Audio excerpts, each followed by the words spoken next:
Monsieur Lheureux, my husband isn't home yet. It's yourself I called to see, madame. I'm so sorry not to have received the honour of your patronage up to now. So I have taken the liberty of bringing along a few samples of my wares. He places a green box on the table and takes out half a dozen embroidered collars.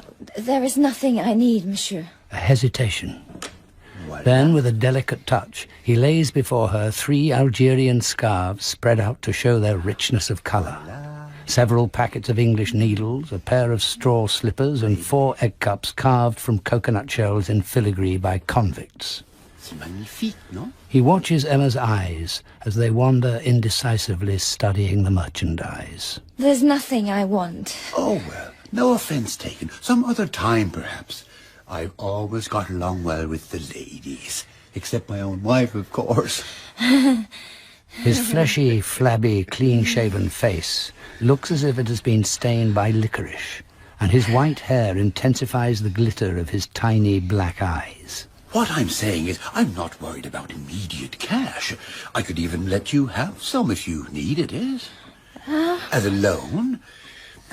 Anyway, if there's nothing today, Madame might remember that I can provide anything, whatever she wants, at any time.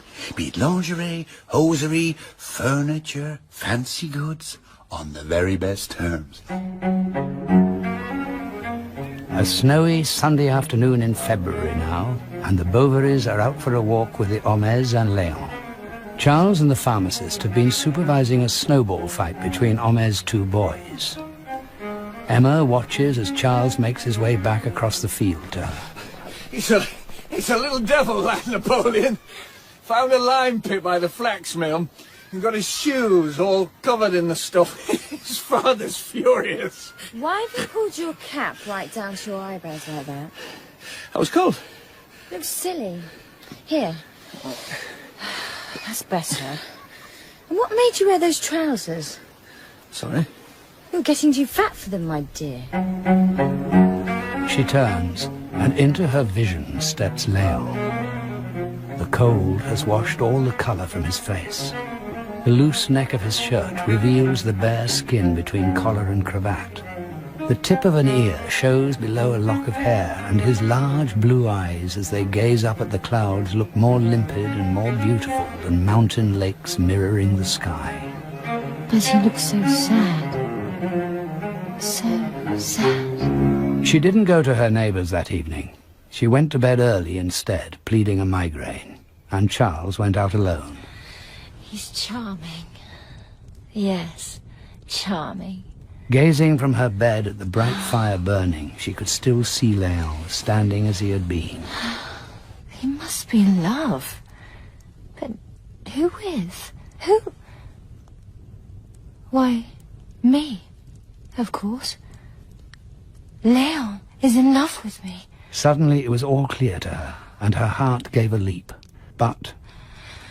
oh, if heaven had willed it. But why didn't it? Why? But it's too late for me now. Too late for us. Will that be all, madame? Thank you, Felicite. You can take away my tray. There's Monsieur Léon coming up the front path now. Oh, heavens. I'll go and let him in. Oh, stay calm. Stay calm. Oh, quick, what should I be doing when he's here? What? Come in? Am I disturbing you? No, I'm only hemming dusters. Ah. Sit down. he sits on a low chair by the fireside. She appears very busy, sewing, and they remain in silence. I'm going into Rouen soon to see some business for the law firm. Would you like me to renew your music subscription for you? No. Why not?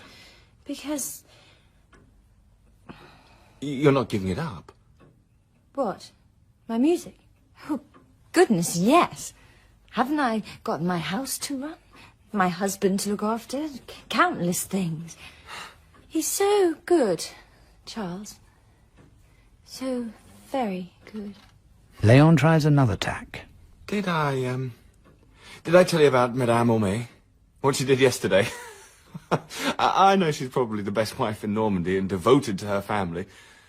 But she's such a slut, as we all know, and she lets herself go. Anyway... What does that matter? A good wife and mother doesn't bother about how she looks. From then on, Emma changed totally. She devoted herself to her household duties and went back to attending church regularly. I must be out of my mind. How could I ever have hoped to get near her? Léon set her apart, making her into something extraordinary. And he never suspected that she watched him from the window as he walked down the street. Never knew how she burned and the turmoil inside her. Because at last she realized... I love you. I love you. She longed for Léon to guess her feelings. Admiring herself in her mirror in attitudes of resignation, consoled her somewhat for the sacrifice she believed she was making. I am a virtuous woman. I am a virtuous woman.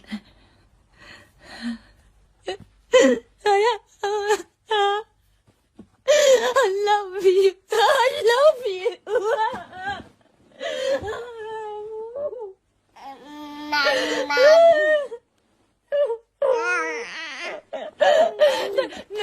No, get away from me. Leave me alone. I said, don't touch me.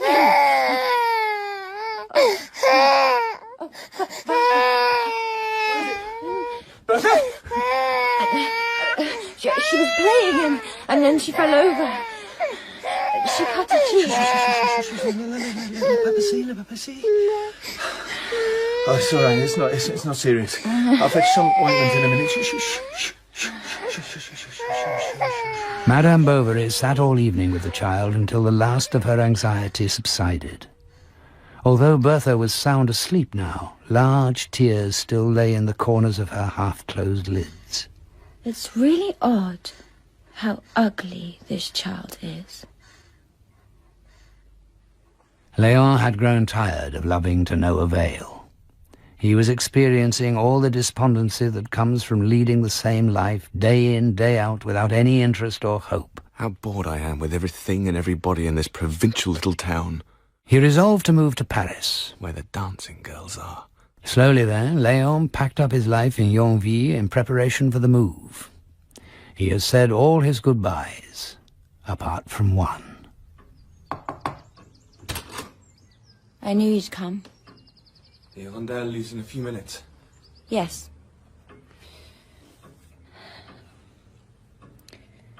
Isn't your husband home? He's out.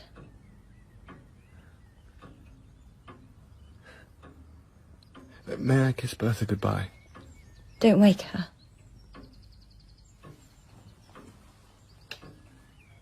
Goodbye, you sweet little thing. Goodbye, my pet. Madame Bovary stands with her back turned and her face pressed against the window pane. It's going to rain. I've got my coat. Well... Goodbye. Yes. Goodbye. Go, now. Not before... You give me your hand. We'll shake, shall we? In the English style. When he reached the market, Léon stopped to gaze back at the house one last time, and he fancied he glimpsed a shadow at the window of her room. From then on, Emma's memory of Léon became the core of her despair. It glittered more brightly than a fire abandoned by travellers on the snows of a Russian steppe. She huddled over it, delicately stirring the dying embers. I should have loved him. I should have given myself to him. But a woman who had exacted such sacrifices of herself might well be permitted a few indulgences. I'll have this one. The colours are so subtle. She bought a Gothic prayer stool from Monsieur Lheureux and spent 14 francs on lemons to blanch her fingernails. And... It's a beautiful scarf, madame. You will have many hours of pleasure wearing it. Shall I charge it to your account? in the afternoon she would tie the scarf round her waist over her dressing gown, and with the shutters closed, recline on her sofa reading. Can I get you anything, madame? A glass of lemonade, please, Felicite. You know, you're like a girl I used to know in Dieppe. She was so sad that just seeing her standing on the front step made you think of a mourning sheet draped over the door. They said it was a kind of fog she had in her head and nobody could do a thing for her. Not the doctor, not the priest. Then after she got married, it went away. But with me, it was after I got married that it began. Market day, Wednesday. In Yonville, now and since early morning, the square has been crowded with people, carts and booths. Emma leans on her windowsill, as she often does, looking down as if surveying the stage from a box in the theatre. She has just finished dressing and arranging her hair in a new style, Chinese fashion. Emma! Emma, come here quick! Coming! Charles, what is it? They both fainted. Get the vinegar. Mr. Boulanger here brought his servant to be bled, and he thought Justin was my assistant. He's not. He's a trainee apothecary from over the road. He can't stand the sight of blood. Which was why he fainted. And Monsieur Boulanger's servant fainted at the sight of his own blood. He's coming round. Take the bowl with you, Emma, before he faints again. 2 grown men have fainted, but you remain unmoved. I've never fainted in my life, monsieur. Extraordinary for a lady. I've seen a witness at a duel pass out simply from the sound of pistols being loaded. Madame, I am Rodolphe Boulanger of La Huchette, at your service. 34 years old, of a sensual nature and shrewd intelligence, he is something of a connoisseur of women. It is a privilege to meet you. As he observes her, his thoughts flash briefly to the mistress he keeps in Rouen. She is an actress, beginning to run to fat. Madame Bovary is much prettier, much fresher. She's charming. Lovely teeth, black eyes, neat foot, the air of a Parisian. Wherever did that great oaf of a doctor find her? I'd say he's very stupid, and I bet she's tired of him, with his dirty fingernails and his 3-day beard. Poor little thing, gasping for love, like a carp gasping for water on a kitchen table. With just 3 little words of affection, it would worship you. I'll bet on it. He conjures Emma in that room, dressed as she was, and in his mind's eye he slowly strips her of her clothes. Yes. Yes. I shall have her.